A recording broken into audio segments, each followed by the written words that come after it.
वाहतूकदार transport action कमिटीच्या वतीने आज मुंबईच्या आझाद मैदानामध्ये धरणे आंदोलन करण्यात आले। मोठ्या प्रमाणात इथे वाहतूकदारांनी गर्दी केली। आपल्यासोबत बातचीत करण्यासाठी या विषयावरती मनसेचे नेते आहेत। सर काय सांगाल, कशा प्रकारे आपण यांना पाठिंबा देतो? पाठिंबा खरं म्हणजे आमचा फार पूर्वीपासून आमची महाराष्ट्र निर्माण वाहतूक फक्त पक्षासोबत आमची वाहतूक सेना सुद्धा आहे। या वाहतूकच्या ऍक्शन समिती बरोबर त्यांच्या संघटनेबरोबर मागच्या 2-3 वर्षापासून आम्ही त्यांच्या सतत सातत्याने संपर्कात असतो, त्यांच्याशी सोबत काम करत असतो, त्यांच्याकडनं माहिती घेत असतो।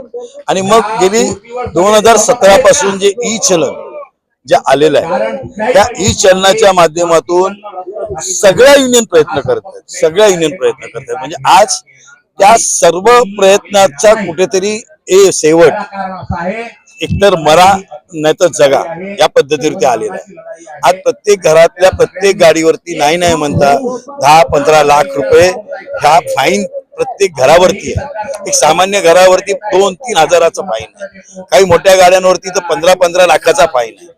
त्यांनी ही जी लूट आहे, एका प्रकारची ही लूट आहे। बघा, कायदा तोडला तर शासन झालं पाहिजे, पण मी मगाशी म्हटल्याप्रमाणे गाडी आहे, रिक्षा दाखवत आहेत आणि त्या रिक्षाचा नंबर सुद्धा 2 व्हीलरचा दाखवत आहेत। म्हणजे कशाही पद्धतीने सरकारकडे पैसे पोचले पाहिजे, त्यांना दिलेला टार्गेट पुरा झाला पाहिजे।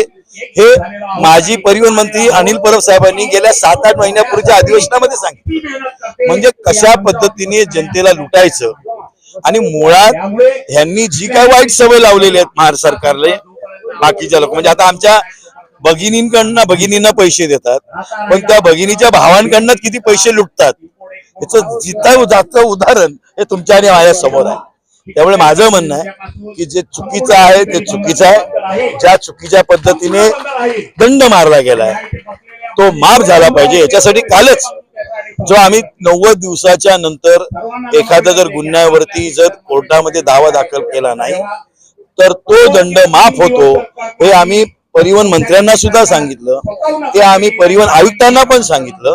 पण दुर्दैवाने कुठेतरी दिशाभूल करण्याचं काम हे परिवहन खात्याचे सर्व मंत्री आणि सर्व अधिकारी हे लोकांचे करतायत। माझी त्यांना विनंती आहे की कुठेतरी सीमा बाळगा, लिमिट करा, नाहीतर एक दिवस त्या परिवहन खात्याला रस्त्यावरती फिरणं हे कठीण होऊन जाईल आणि ते दुर्दैवाने होऊ नये ही माझी त्यांना विनंती आहे।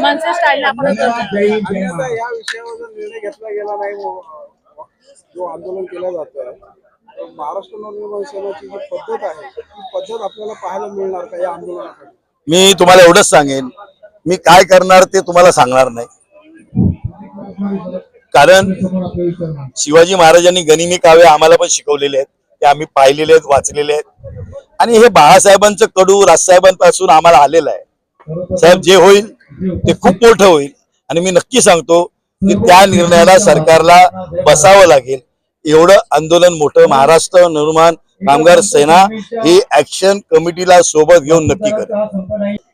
तर आपल्यासोबत होते मनसेचे वाहतूकदार संघटनेचे अध्यक्ष, ज्यांनी सांगितले की जर ई चलन विरोधात ही मागणी सरकारने मान्य नाही केली तर मनसे स्टाईलने नक्कीच आम्ही येणाऱ्या काळामध्ये सरकारला उत्तर द्यायला भाग पाडू। व्हिडिओ जर्नलिस्ट अब्बास मी प्रियंका सिंग, दिव्य भारत न्यूज, मुंबईतून आझाद मैदान।